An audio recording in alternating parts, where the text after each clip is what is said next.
there are so many people in our area and in this country who have no idea where food actually starts. They've never seen it. They don't comprehend it. But we do. And and that is a luxury and a responsibility.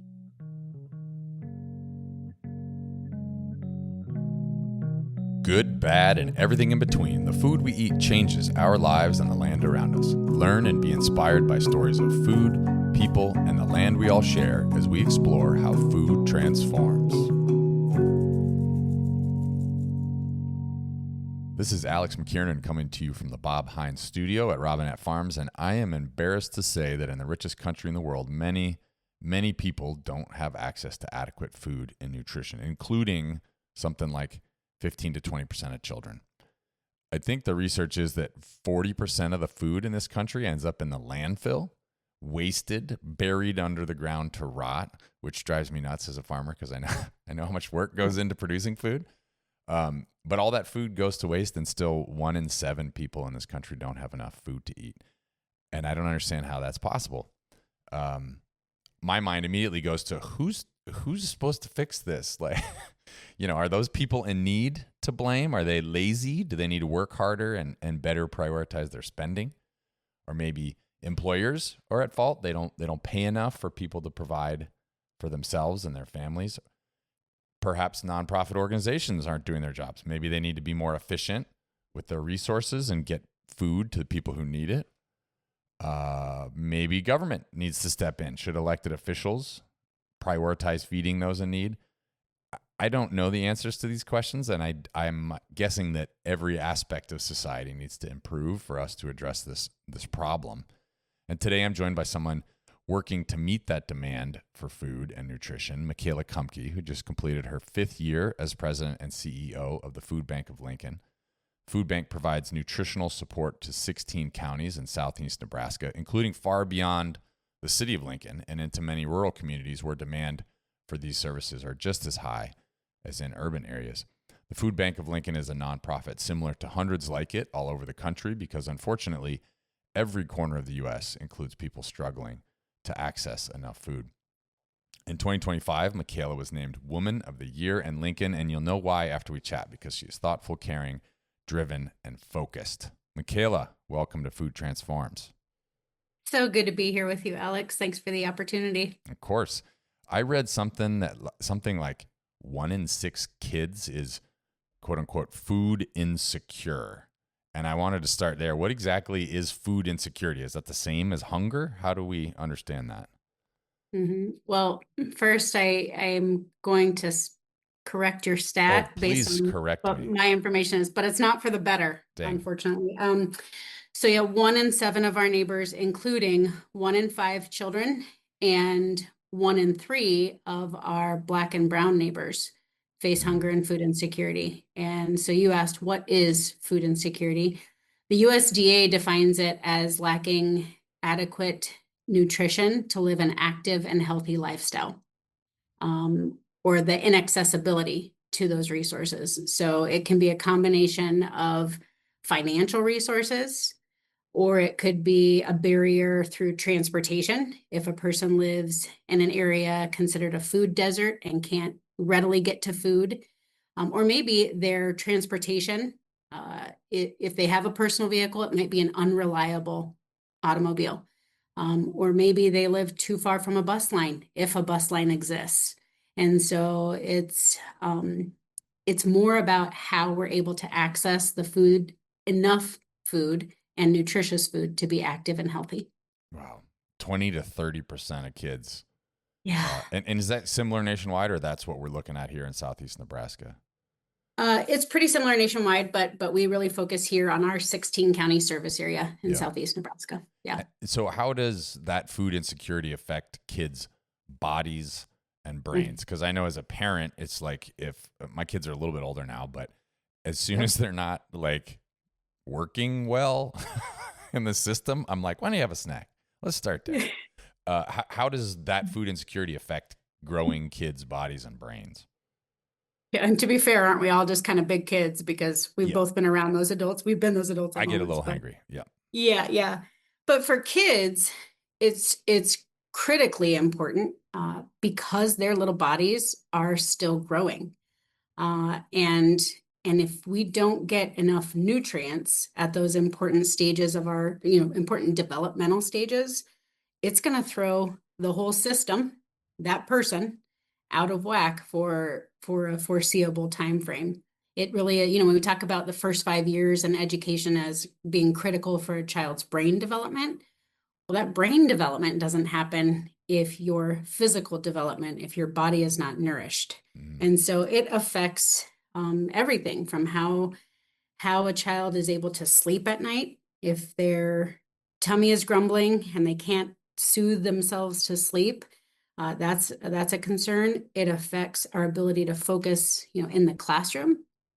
Sometimes hunger can look like bad behavior in a classroom or show up as not just distracted or tired, but maybe a kid who's acting out, and we might be addressing superficial elements when in fact it might be hunger at the root. Yeah. And then it also affects our social connection. When we don't have enough food, and you said when we live in one of the wealthiest countries in the whole world, but we're lacking these basic needs, how does a kid find the language and it takes a little bit of courage to say, I'm hungry. Mm-hmm. And so to admit by no fault of their own that there aren't enough resources for them to socially, ask for those things and connect. So it, in every facet, it can really impact a person and that psychological safety, right? If one of your basic physical needs is not being met,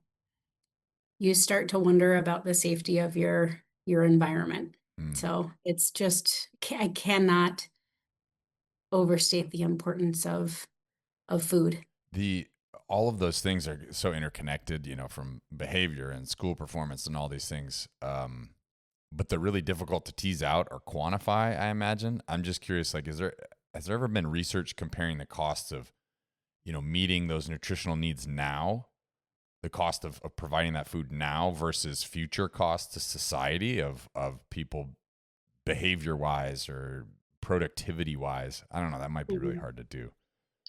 Yeah, truthfully, I don't know that answer, Yeah. Alex. I think it would be compelling information.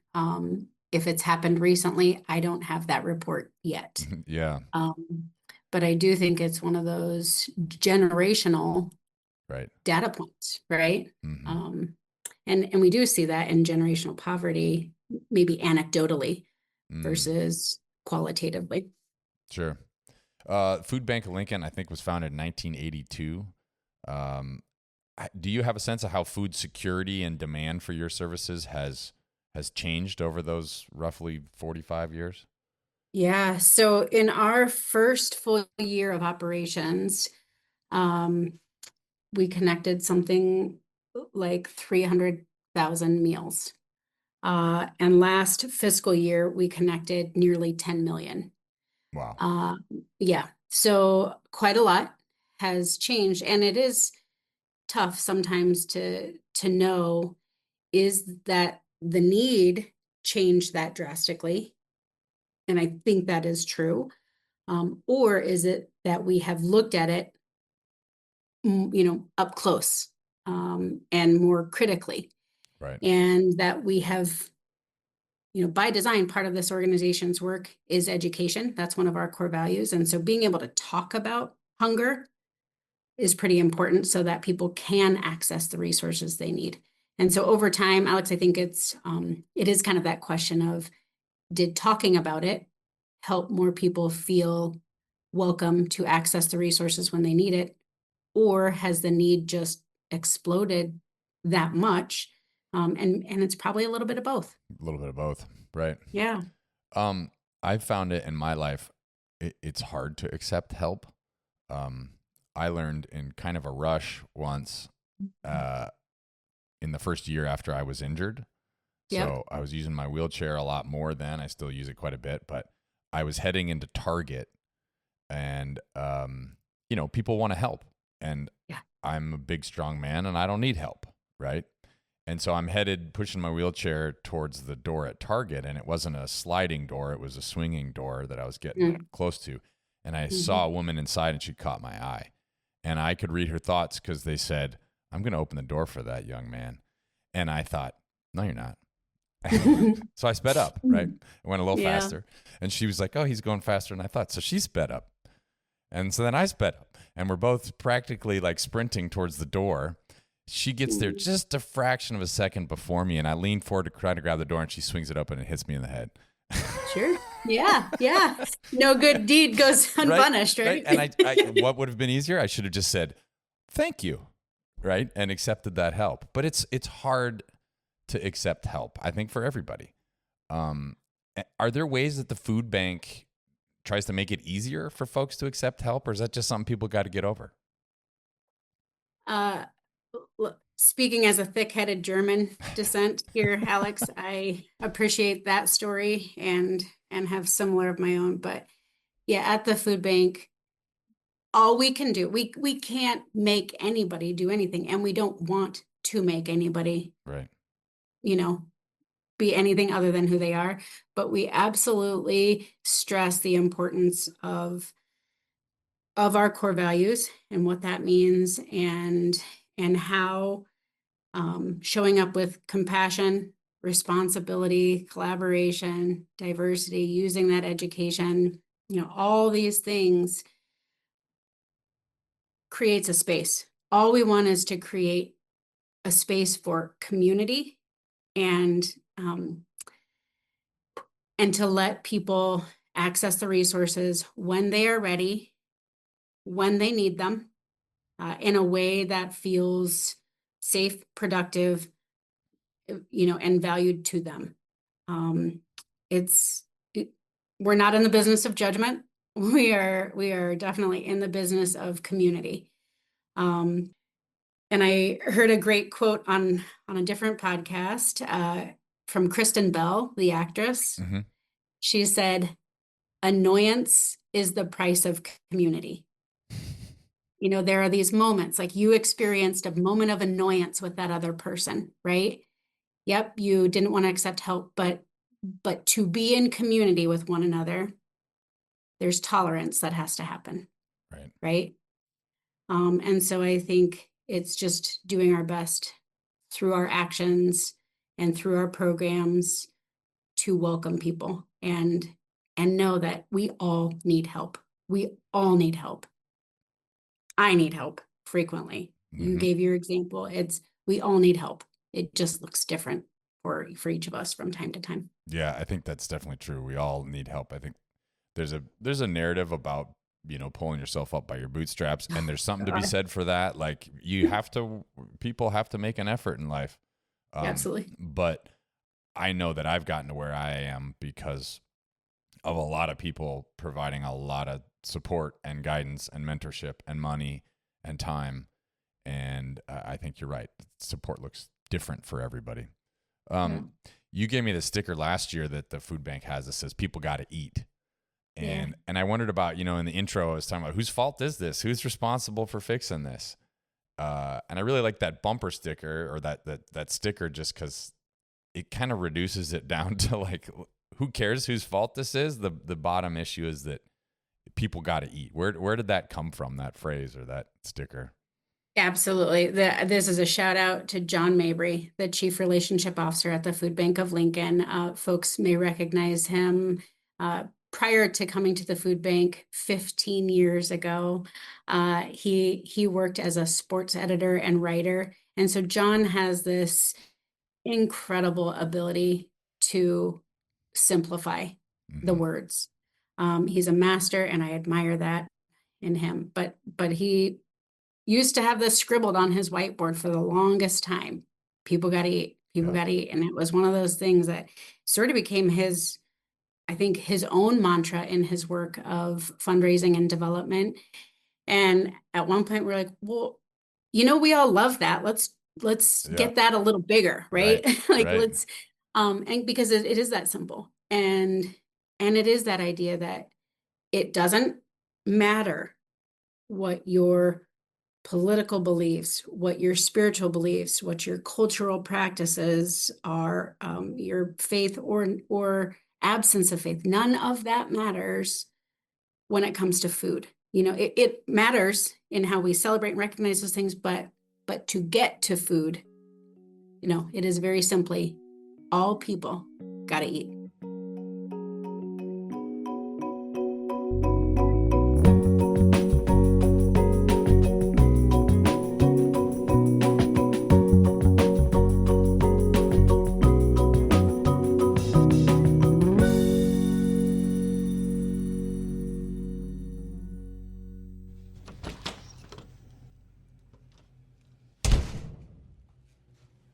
Let's go see what Brett's doing out in the high tunnels. Ooh, it's pretty in here. This is a real nice one. Yeah, isn't it? Oh, Gets a little muddy over there. a little muddy. What is your least favorite job here? Oh, the hard hitters. You got a lot to choose Yeah, from, huh? I do. I have to really think about this dear. one. Wow. Anything I would say row cover tarp related. I get irrationally upset when I'm working with row cover. Yeah. I'm sorry that you hate row cover. I hate it so much. And It's the worst. so you had to really search through the list to narrow down your least. What favorite else job. do I do What here? would be your favorite job? What else? I'm a toads guy. I am a fine art toad photographer. You like the animals. I like the animals. Yeah. Keep me company out here. Alex, I'm big in the toads subreddit. You're being serious, aren't you? I am being serious. I have over like 700 video, like photos of just toads on my phone. Wow. Some real good stuff.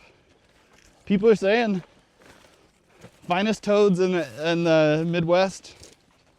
Robinette Farms. Is that right? People Yeah, are saying that? People are saying it. But if this is live, I must pay my respects to big toad number 1 or 2 who passed away. That was the raccoon incident. A raccoon ate a toad? Yeah, it was pretty shocking to all of us here on the farm, and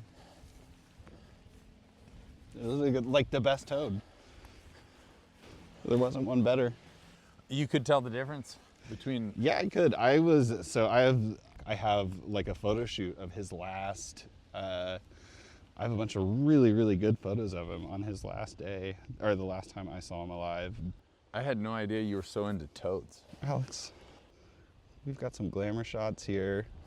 Like, My God. just beautiful guy. Yeah, you have a lot of toad photos. We could do a calendar.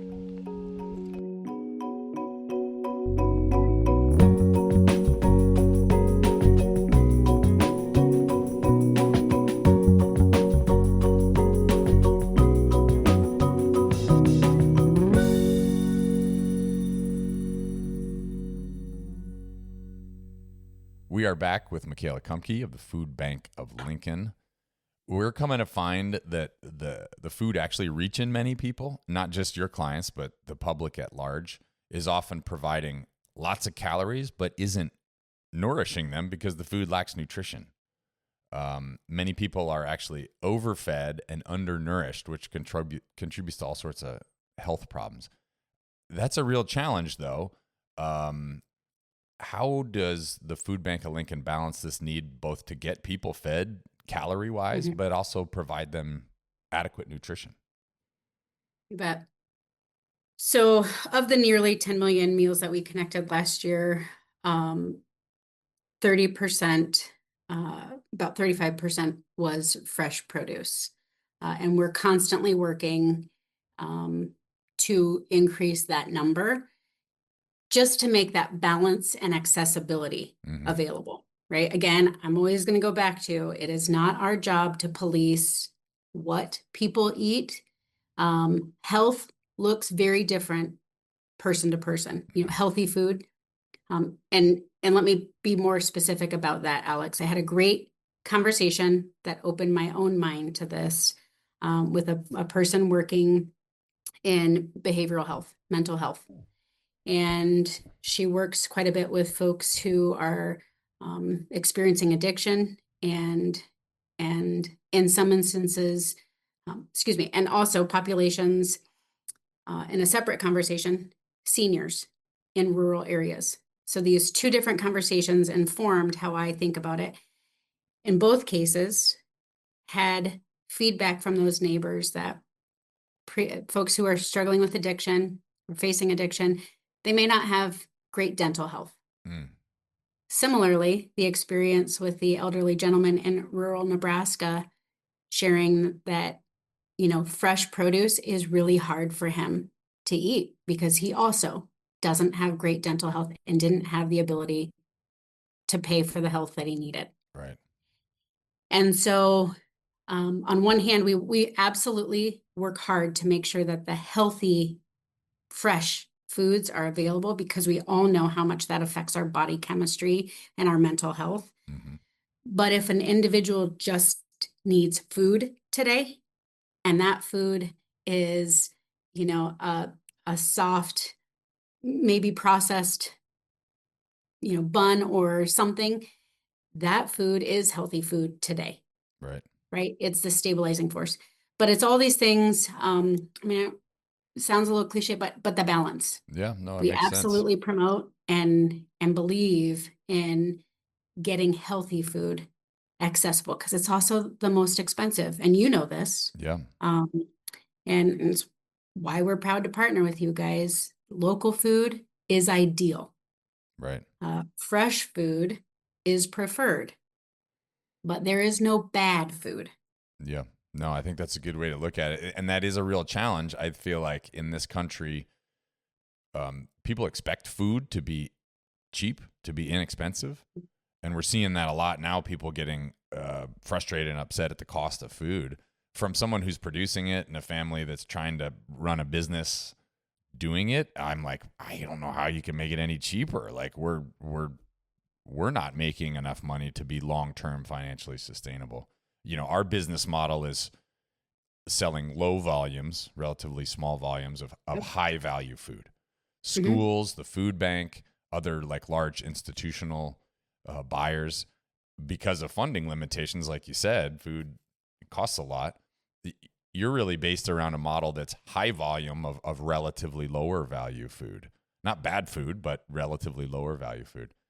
You need the most bang for your buck, and schools are the same way. We'd love to see more of food like ours that's really nutrient dense getting out to those folks, but our business models don't align well in that way. What role do you see local food production playing in addressing food security? I love the education that Robinette Farms does and the way you understand community. I mean, you and Chloe and your family just live it, breathe it, model it. And I think that is really important. It saddens me, and you've said this before, we've talked about this, that there are so many people in our area and in this country who have no idea where food actually starts. Right. They've never seen it. They don't comprehend it. But we do. And that is a luxury and a responsibility, right? And you embrace that. That's this podcast. It is educating folks about accessing important food for long-term health and health for the individual, for the family, for the community. And so I think that's one responsibility. One way that local producers is that education. And it's not an elite, separate kind of approach. It is in community. It's gathering for celebrations. That is an odd plant. I've never seen that. Well, let me tell you about it. I have a passion for this. And not only will I tell you all about it and, but give you ideas on how to prepare it. And by the way, we have this other farmer or producer who does this thing and it pairs perfectly with this food. And so I think that is powerful. And the more that we talk about these connections, I mean, I just have incredible optimism that that is what will help us in the future. Yeah. I don't have a crystal ball, but I have in my heart of hearts tremendous optimism that if we do these little things well together, that will transform us. I I agree with that. I think that building that community and that excitement and those connections when people are on land, when they really comprehend. I've heard research about kids, if they're involved in food production, how much more they want to eat that food, that those vegetables, those weird things that they don't know. If they're involved in cultivating it, they want to eat it, Yeah. and that transfers to their family. So I agree a lot there. So Alex, yeah, may I interject? Like what please. you just said sparked such a vivid memory Yeah. for me. When kids are involved in food production, they want to eat that food, right? Yeah. Okay. So real quickly, I'm number 11 of 12 children. I've remembered that. That's a lot of Grew children. up in Hastings. And when you describe this, I go right back to my parents. I go back to August every summer. Yeah. And my dad would bring in ears of corn. Our whole patio would be transformed into a canning operation, right? So there was the shucking, the cutting, the boiling, the whole deal, the flies, the heat, Right. the sweat. And I detested that whole experience until Thanksgiving meal. Right. And that that jar of corn You worked that hard for we that. put up, exactly. There is nothing in my life, except maybe my mom's homemade bread, Yeah. that tastes as good as that freshly put up corn, sweet corn. So I do think it matters. Those things tell a person that work is worth it. We're talking about community events and partners. And on June 20th, we're hosting this Robinette Solstice event, which we did in the early 2010s before I got hurt. And we're hoping to raise awareness and money for the gathering place. Yes. In Lincoln's South Bottoms, near South neighborhood areas. And they provide free, hot, nutritious meals 7 days a week. The gathering place is run by the Community Action Partnership, and they're fundraising to renovate and move to a much larger space so that they can provide for the need. I know that Gathering Place and the Food Bank of Lincoln have worked together for a long time. I think I saw actually when I was looking into this interview, you both started in 1982. So that's kind of a cool long time partnership. How much of what you do at the food bank is based on partners like the Gathering Place? A lot. One, love the Gathering Place and our friends at Community Action. Really, when we talk about collaboration, they do so much great work and they do it with tremendous heart.